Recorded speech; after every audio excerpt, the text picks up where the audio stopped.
Senator Padilla, where are we? Brother Booker, we're together here in the community of Altadena, California, one of the areas heavily impacted by the fires this last January. I'm just so grateful that Senator Booker is out here joining me on a tour to get the latest from FEMA, the U.S. Army Corps of Engineers, and others on the cleanup efforts as we work together to make sure that we can rebuild stronger than ever. So, first of all, you kind of see it from afar, but it is devastating, this sheer scale of this, in terms of what FEMA was telling me about the number of structures burned, that we've seen anything like this really since the last century. What's hard to grasp when you're watching on television is the magnitude of this. Yes.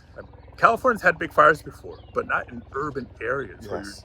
dealing with structures, homes, businesses, entire communities. Right. What was interesting to me is to see FEMA, SBA, Army Corps, to see the EPA, everybody here.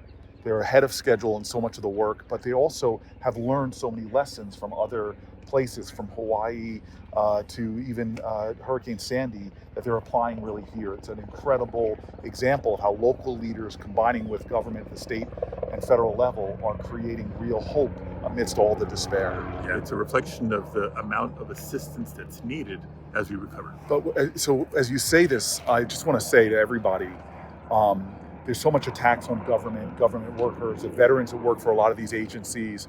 But this is an example of a real crisis in our country, that these weather events, whether they're floods or fires or hurricanes, are becoming more rapid. And we as Americans, we have to take care of our own. We have to stand up for each other. This can't become a partisan issue. It has to become a conviction that we all have, that when people are in crisis through these increasing weather events, that we invest the resources necessary. And you and I were just talking about the fact that there is not the resources to meet these challenges from North Carolina to California. California, with fires in Texas and Oklahoma and elsewhere in between. And so, yes, the months ahead, we'll have to work to replenish the accounts and supplemental disaster appropriations to help meet the needs of so many communities across the country. We're Americans, we stand together. If e pluribus unum means anything, that we all have to come together in a crisis like this. Thank you for your leadership. I stand with you, because New Jersey, we actually sent emergency response people out here from New Jersey.